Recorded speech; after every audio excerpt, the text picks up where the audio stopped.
Patchwork mindfulness, stitch by stitch. Hello guys, how are we?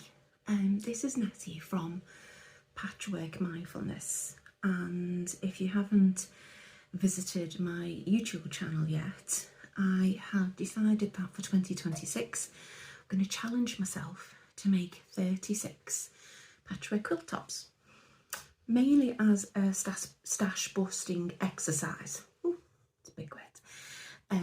To make some space in my sewing room, but also I've had a lot of kits hanging around for a long time. I really do want to see them made, so it's a sort of a win-win situation really. And then in 2027 I'll worry about quilting them. I just want to try and get as many made as I can. Now I have completed the first project and I'm counting down. I've set myself 36, and that's a mixture of boxed and unboxed quilt kits that I've purchased.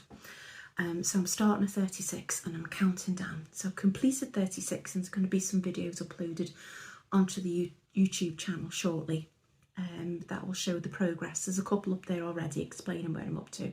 There's a few more coming over the next few days. So I'm going to video track this as well. So it'll be good for me personally to look back over the next year and look back and see what I managed to do over the next 12 months. So I just wanted to come on. Now it's quite late. I don't know whether any of you do enjoy like midnight quilting, but it's half an hour to the witching hour. But I just had a spout of energy this evening. Now some of you may not know, but I do suffer from a few chronic illnesses that gives me severe fatigue and brain fog, and sometimes I can go days without being able to do my projects at all. An ideal example being project number 36, the first one that I've done. I would have had it finished a couple of days ago. It's just I took ill with a bad fatigue attack over the weekend, so it meant I was stuck in bed, so I used that time to do a little bit of hand sewing. So I thought, while I've got the energy tonight, I'm going to cut out the next one, and I couldn't decide what I wanted to do, so I thought, I know, I'll go for an unboxed one because I've done one box. This is an unboxed one. Now the frustrating thing about this is when I bought it, I actually saw the quilt made up. I bought it from Festival of Quilts in 2024. And I bought it as a set, so the instructions on the fabric specific for this project.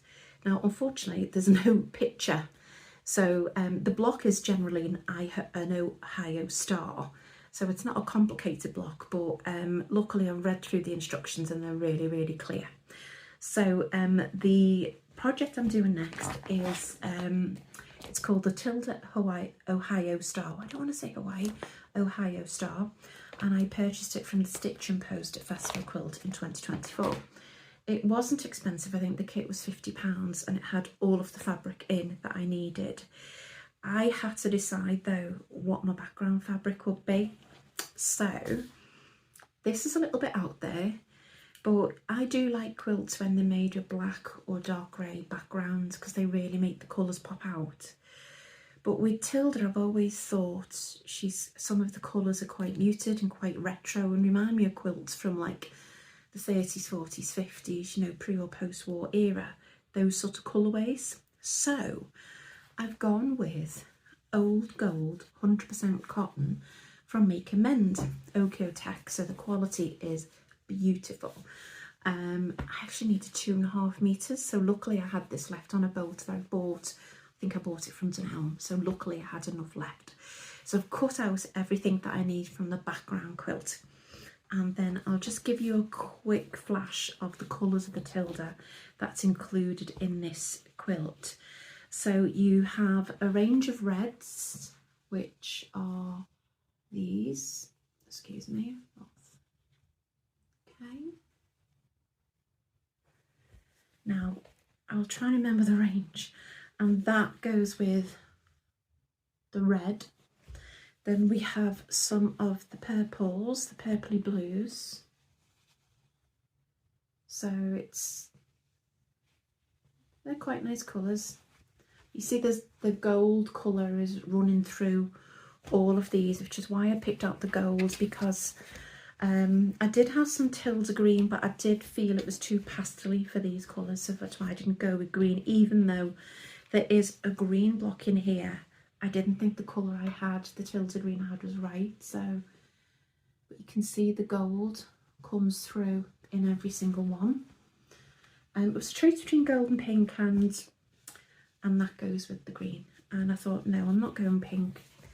That's the obvious choice. Sorry, no, that goes with the green. So it's a darker centre. And then the final one, obviously now, this is a no-brainer to go with the golds, to be honest. The old gold. So, God, I wish I could remember the range. Someone will be able to note it in the comments, I assume. Yeah, and then that was the, no, that was the centre for that one.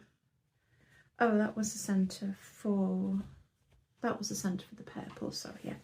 So you've got 4 centres, and then, so the Ohio Star is sort of like that. Okay, so the paper instructions, they are just paper instructions. So I've got to make the quarter square triangles for each block. So I've basically done the cutting out like this. So I've got 4 blocks in each colourway, and each pile represents enough for the centre block, the corner squares, and then enough for me to make the appropriate number of quarter square triangles.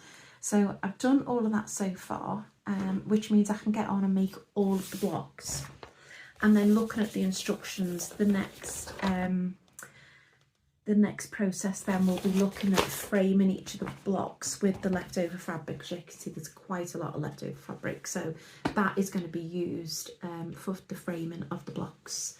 And then I do have some border fabrics, which is the old gold, and I've also got some sashing fabrics as well. So there's a little bit to do, but I'm all cut out now. I'm all ready to go. So, excuse me, that was a bit close, wasn't it? So yeah, so that's all done. I've got a little folder ready, so I'm going to keep everything in there handy. And then I'll just start working through I've got to make the quarter square triangles first, so I'll probably chain piece loads of those. Get all of them done, all squared up to 4 inches. And then it's just a matter of chain piecing all the blocks together. So I don't think it's going to take a long time to do. So I'll keep you updated. So don't forget, check out the Patchwork Mindfulness YouTube page, which is actually at Mindful Patchwork 2025. Please like this video. If you can subscribe to the channel, that would be great. And if you can hit the little reminder notification button so that every time a new video posts, you'll get notification as well. You can also follow along on my socials. So I'm on Instagram at Mindful Patchwork 2025, and also on Facebook at Patchwork Mindfulness. So I do hope you can follow me along and join in.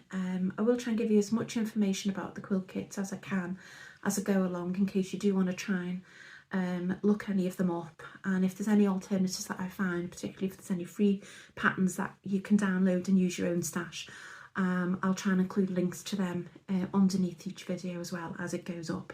But this is all really new to me, so please bear with me. It's all warts and all, as you can tell, no editing really. So yeah, please join along, and I shall speak to you soon when I hopefully will have some beautiful blocks to show you. Good night and happy sewing if you're midnight sewing.